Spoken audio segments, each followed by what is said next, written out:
Here's today's story. Let me know in the comments, who do you think was wrong? So this starts on Monday the 13th as I receive an email from a VP not over my department, or let's call her bad VP. I am told that my team will be required on the 4th.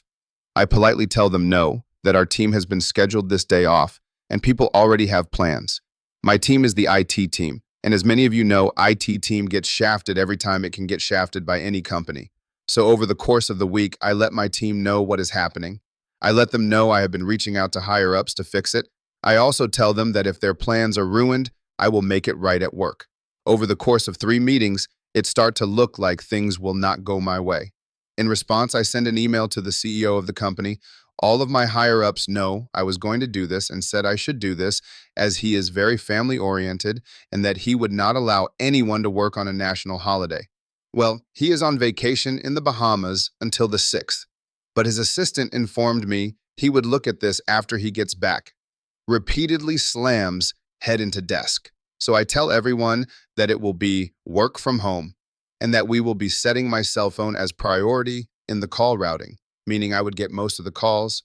To be honest, I was expecting almost 0 calls, especially since I was asked to send out a notification that IT support would cover the 4th of July. I never sent that email out. A day later, I was given another outrage. I was told in an email that my employees would be required to be at the office and no one was allowed to work from home. They would be checking the door badge-ins to verify we were at the office. I asked why in an email, and they said that they wanted to make sure no one was playing video games at work. We normally work from home about 2/3 of the week, and video game playing is a normal occurrence at work. So I walked into the person's office. After a very long conversation where she was losing the logic war with me, she told me that it's just you guys don't have lives. No, I am not kidding you. This is exactly what they told me. I reported this to my VP who said, I will take care of this.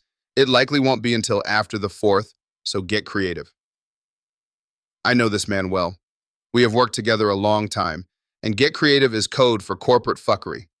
I asked the person requiring us to be at the office if they cared if we had an office party. They said no, as long as it did not interfere with the call flow, even suggested using my new company card to pay for it.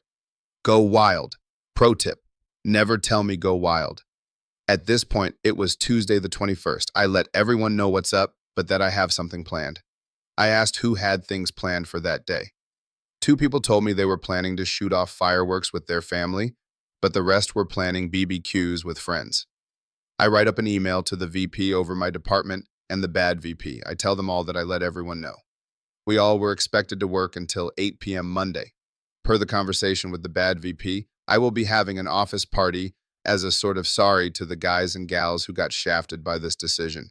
The bad VP replied again, thank you for your understanding. Also, yes, I would expect an office party if I had to work on the 4th of July as well. So go wild and enjoy your time. Use your new company CR card if you need to cover a few expenses.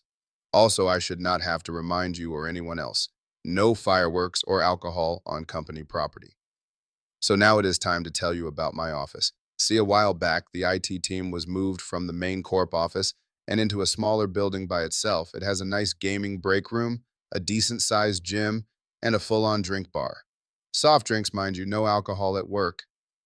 Out back is a big patio that crosses county lines as soon as you cross a small creek.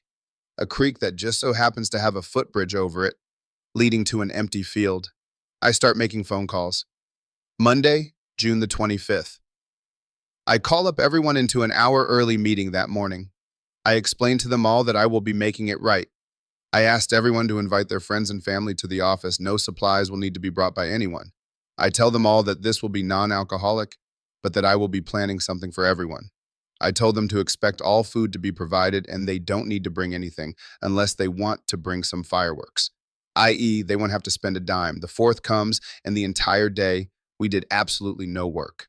No tickets, no calls came in. Well, 7 calls did come in, but from the same person. The bad VP, she was calling to make sure we were manning the phones.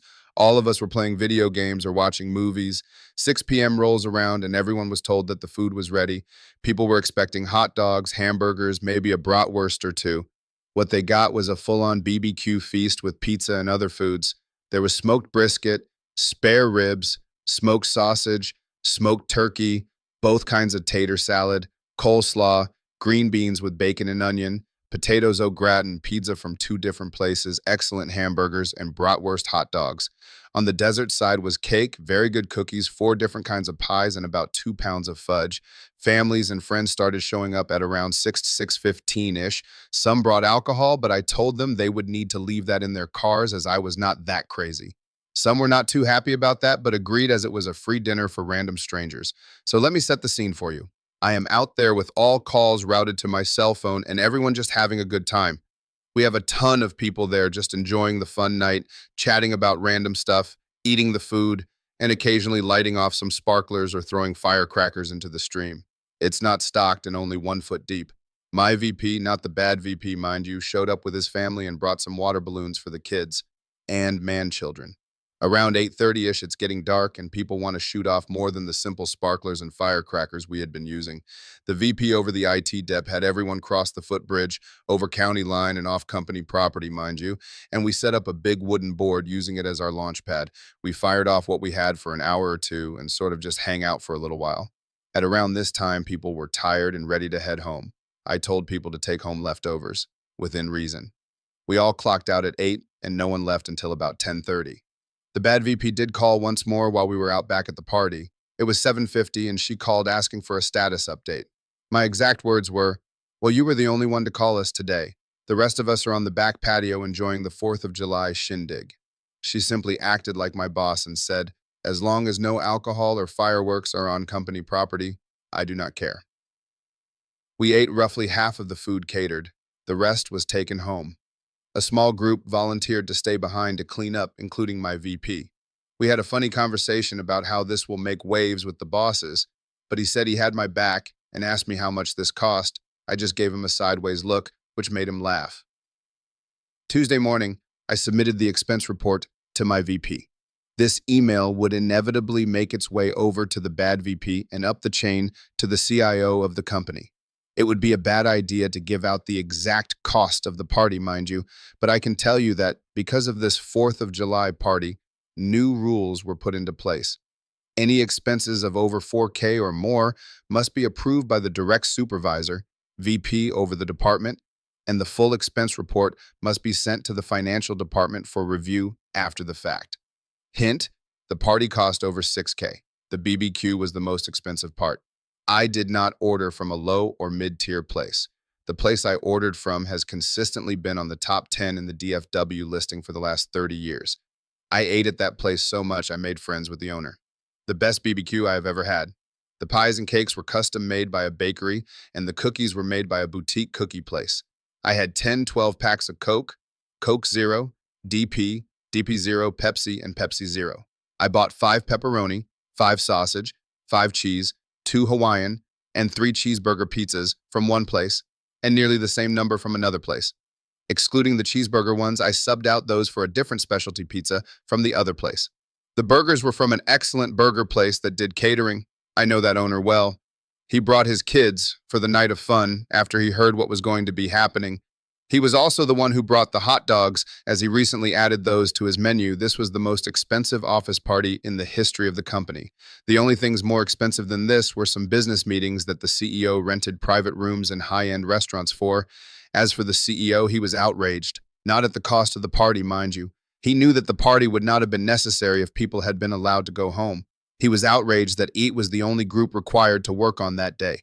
When I submitted the log showing how we received no real phone calls, no service requests, and that we basically watched movies/played video games during our shift, he had heard enough. He apparently sent out a scathing email about work-life balance and the importance of our holidays to every upper management. It was kind of funny as people wanted me to get in trouble for what I did, but the reality is other departments have done similar things in the past, just not on the scale that IT did. The bad VP was admonished quite effectively and sent me an apology email. I forwarded it to the team with a strong hint to not reply. Then my VP let the CIO and the CEO know about what the bad VP said. You guys don't have lives.